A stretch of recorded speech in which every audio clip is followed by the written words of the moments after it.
इस संसार में हर एक व्यक्ति से मेरा अर्थ है कि चाहे वो धनवान हो, चाहे गरीब हो, चाहे वो गृहस्थी हो, चाहे वो सन्यासी हो, चाहे वो गांव में रहने वाला हो, चाहे शहर में रहने वाला हो, सबकी जीवन की परिस्थितियां अलग अलग हो सकती हैं, लेकिन हर एक के जीवन में कहीं ना कहीं किसी न किसी मात्रा में दुख अवश्य होता है। और सबके दुख का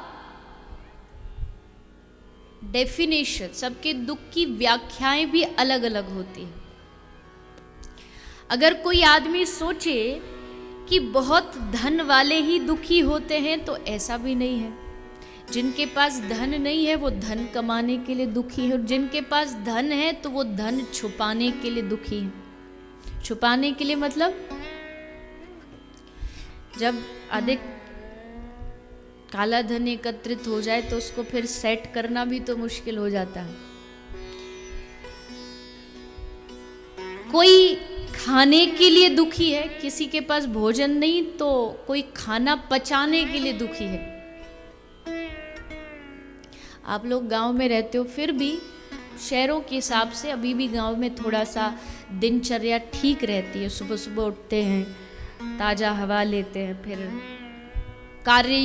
काम ही इतने हो जाते हैं कि सारी एक्सरसाइज अपने आप हो जाती है। पर शहरों में जाके देखो तो सुबह 6 बजे सारे लोग आपको सड़कों पर दौड़ते भागते नजर आ जाएंगे। एक आदमी खाना उसको मिल नहीं रहा है, उसके पास एक समय का भोजन नहीं है। कोई खाना कमाने के लिए दौड़ रहा है तो कोई खाना पचाने के लिए दौड़ रहा है, पर दौड़ सभी रहे, भाग सभी रहे। मैं अक्सर इस बात को कहा करती हूँ, आज हम जिस जगह बैठे हैं वो एक बहुत छोटा सा गांव है, बहुत प्यारा सा गांव है।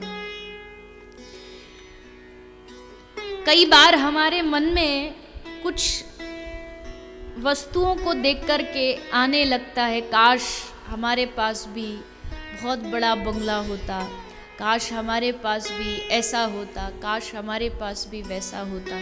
ऐसा हो जाए आपके पास, उसमें कोई बुराई नहीं, प्रभु कृपा से हो जाए तो अच्छी बात है। लेकिन ये याद रखिएगा, जो व्यक्ति जहाँ है उस स्थान पर अगर उसने आनंद और खुश रहना नहीं सीखा तो वो दुनिया में कहीं पहुंच जाए वो कभी खुश नहीं हो सकता, वो कभी प्रसन्न नहीं हो सकता। और ये याद रखिए कि सबके सुख और दुख की परिभाषाएं अलग अलग होती हैं। आपके लिए जो चीज आपको सुख दे रही है, कई बार वही चीज दूसरों के लिए दुख भी देने लगती है।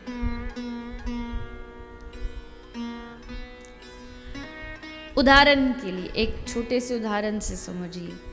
एक गांव में 2 मित्र रहते थे, 2 दोस्त थे, और देहाती भाषा में कहे तो लंगोटिया यार। लंगोटिया यार मतलब जो खाए पिए सब साथ में, सब मस्ती साथ में जिन्होंने जीवन में की हो। तो धीरे धीरे दोनों बड़े हुए, तो उनमें से एक जो मित्र था उसको इच्छा हुई कि मैं थोड़ा बाहर जाऊं, शहर में कुछ अच्छा कमा के लाऊं। तो चला गया शहर में धन कमाने के लिए। अब वो धन कमाया उसने, बढ़िया नाम हो गया उसका, खूब उसके पास नौकर चाकर, गाड़ी बंगला सब हो गई। तो एक बार गांव वाले मित्र ने सोचा कि अरे मेरा दोस्त शहर में रहता, सुना बहुत बड़ा आदमी बन गया, नाम कमा लिया, चलो मिलने चलता। तो गांव वाला आदमी जो बेचारा बड़ा भोला, धोती लंगोटी पहनने वाला आदमी, डाल गमछा शहर चला गया। अब शहर पहुंचा तो शहर वाले मित्र को पता चला कि मेरा यार आ रहा है बचपन का, तो वो भी बड़ा खुश हो गया। अपनी पत्नी को कह दिया कि मित्र की आतिथ्य में कोई कमी नहीं रहनी चाहिए, एकदम बढ़िया उसके लिए भोजन, खाना पीना, कमरा एसी पंखा सब एकदम बढ़िया होना चाहिए। अब वो ठहरा गांव का आदमी, भोला भाला, पहुंचा शहर। अब सबसे पहले शहर पहुंचा, उसको एक कमरे में रुकने की व्यवस्था कर दी गई और उस कमरे में दोस्त आ रहा है, मित्र आ रहा है, इसलिए दूसरे शहर वाले दोस्त ने सोचा कि थोड़ा यहाँ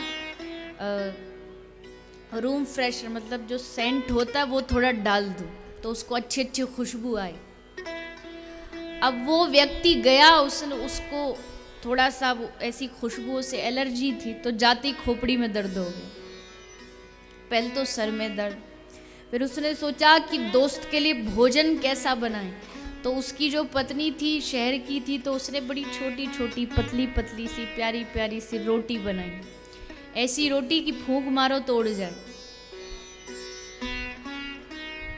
अब भोजन करने बैठा। अब गांव वाले आदमी को जब तक बढ़िया से अच्छे से घी डाल करके इतना ऊपर मक्खन रखा हो वो नहीं खिलाओ तो उसे लगता रे क्या अतिथि। और शहर वाले तो घी से वैसे ही डरते हैं क्योंकि डॉक्टर पहले ही बोल चुका होता कोलेस्ट्रॉल बढ़ रहा है, घी तेल सब बंद। तो एक रोटी उसने खाई, दूसरी खाई, अब इतनी पतली पतली सी रोटी, 2-4 रोटी से थोड़ी उसका पेट भरे। जब 2 रोटी हो गई तो मित्र की पत्नी पूछती और लाऊं? वो बैठा बैठा सोच रहा और लाऊं, अभी शुरू ही कहाँ हुआ है। 2-5 पूरी हो गई तो फिर दोस्त की पत्नी बोली कि मैंने ऐसा सुना है कि जब खाना आधा हो जाए तो आदमी को थोड़ा पानी पी लेना चाहिए। वो चारी की थोड़ा हिंट दे दूं कि इनको कुछ समझ में आ जाए। तो बोला कि आधा हो तो पीऊं, आधा तो होने दे। पर समझ गया कि लगता है कि इनको थोड़ा भारी पड़ रहा है तो उसने आधा पेट भरा, सोई रोक दी। अब रात को सोने की व्यवस्था, अब सोने की व्यवस्था कमरे में उसके लिए शहर वाले मित्र ने सोचा कि हमारा यार आया, इसके लिए बढ़िया से एकदम एसी चलाऊं। तो एसी चला दिया, वो भी जो सबसे नीचे वाला टेम्परेचर होता सबसे ठंडा, वो चला दिया। अब पूरा रात बेचारा ठंड में मरता रहा। क्या करे, किसको बोले कि भैया इसको बंद कर दो। बेचारा जैसे तैसे एक दिन काट करके बड़ा परेशान हो गया कि अरे हम तो सोचते थे शहर में मित्र रहता बड़े मजे में रहता होगा, देखो इसके घर में तो ना तो खाने को ढंग से रोटी, और जिस बेड पर लिटाया वो बेड भी था बढ़िया महंगा, बड़े बड़े महंगे गद्दों वाला, उसमें बेचारा पड़ा रहा। उसको आदत थी गांव में तखत पे सोने की। आ गया गांव वापस, और गांव में आकर के और लोगों को क्या कहता, अरे भैया हमने सोचा था हमारा मित्र बड़े सुख में रहता होगा, पर अब पता चला उसके घर तो खाने को अनाज तक नहीं है। बीवी 2 रोटी के बाद पूछती और लोगे। अब वो जब आया था तो आते आते उसने अपने दोस्त को निमंत्रण दिया था, कब हमारे गांव में आना, हम दिखाते कैसे होता अतिथियों का स्वागत, मेहमानों का स्वागत कैसे होता हम दिखाएंगे आपको, आना कभी। तो अब वो शहर वाला गांव आ रहा है। शहर वाले ने सोचा कि चलो प्यार से बुला के गया तो चलते हैं। अब वो आ रहा है गांव में। अब गांव वाले मित्र ने अपनी पत्नी को बोल दिया, सुनती हो हमारा यार आ रहा है, उसका ऐसा स्वागत करना कि जिंदगी भर याद रखे। तो सबसे पहले तो उसकी पत्नी ने लगाया आंगन में गोबर का चौका। अब यार आ रहा है तो अच्छे से सुगंध आनी चाहिए बढ़िया।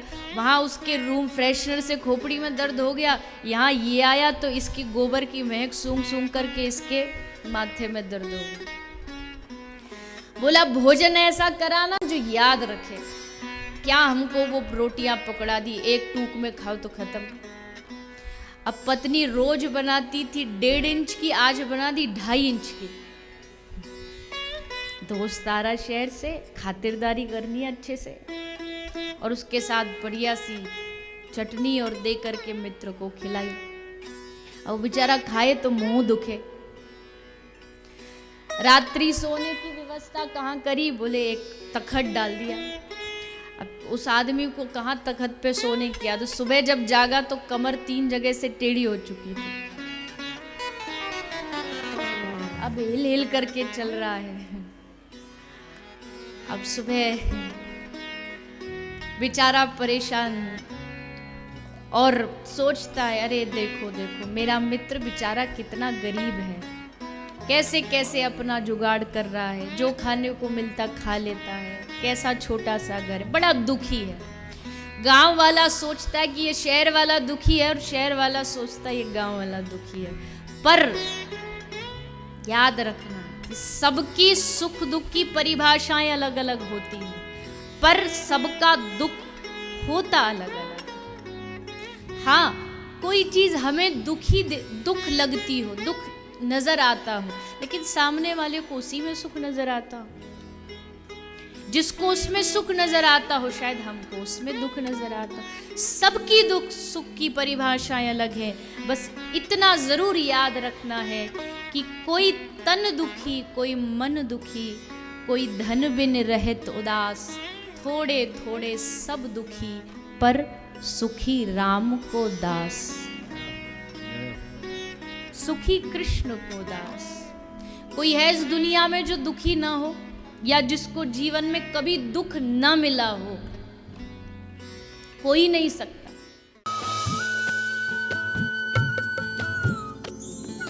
सर्वधर्म संगम, धर्म के सच्चे प्रहरी।